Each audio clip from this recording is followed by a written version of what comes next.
What if I told you that everything you call bad might save you, and everything you call good might destroy you?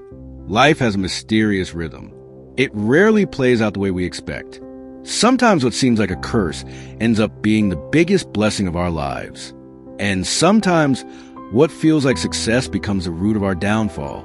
This is a story of a humble Chinese farmer, a story passed down for generations, not just because it's simple, but because it's profound. Once upon a time, in a quiet village nestled between the mountains of rural China, there lived a wise but humble farmer. He wasn't wealthy. He didn't possess any titles. But those who truly listened to him knew he saw life differently.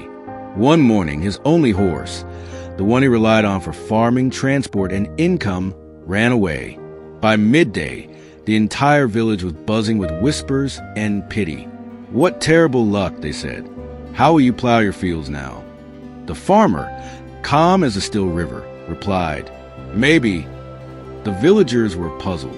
How could he be so indifferent to such obvious misfortune? But the farmer had learned something few understood.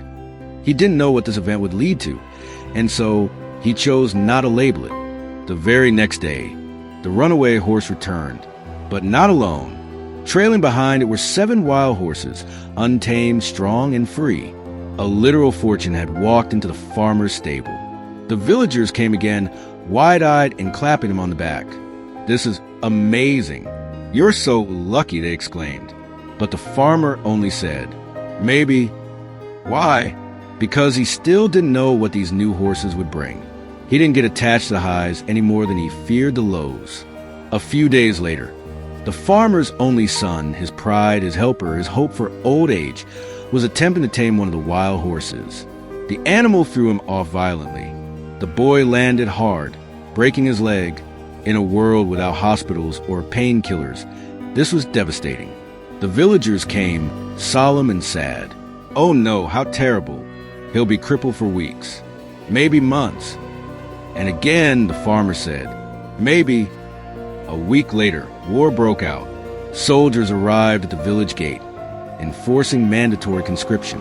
Every able-bodied young man was taken to the front lines. Every mother wept. Every father trembled. War meant death for many of those boys. But the farmer's son was left behind. His broken leg had spared him. The villagers, shaken by their own grief, said to farmer, "You're so lucky. This is wonderful." And yet again, the farmer said, "Maybe."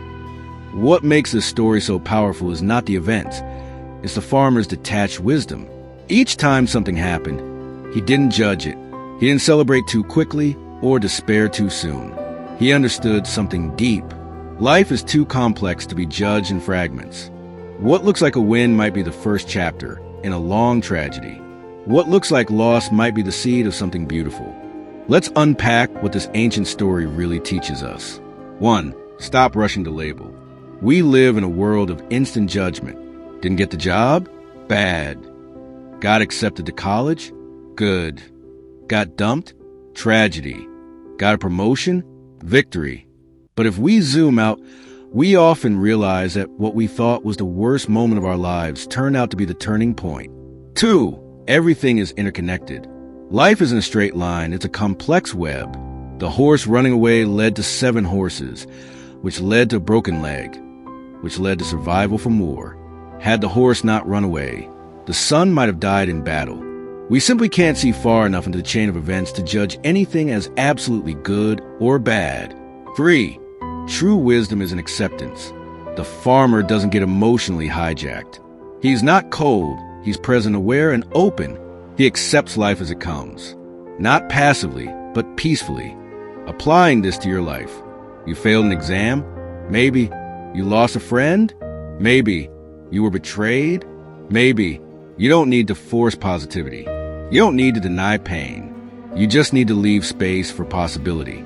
Time will show you the real meaning of what you're going through. Maybe is not indecision. Maybe is wisdom. Maybe is the language of those who trust the unfolding of life. The next time something happens to you, before calling it a tragedy or a triumph, take a deep breath and say, maybe. We must be careful in labeling life's events as good or bad. The chain of consequences is long and mysterious. Events unfold in ways that we often can't predict or understand in the moment. So let go of instant judgment. Trust the process, because the story isn't over yet.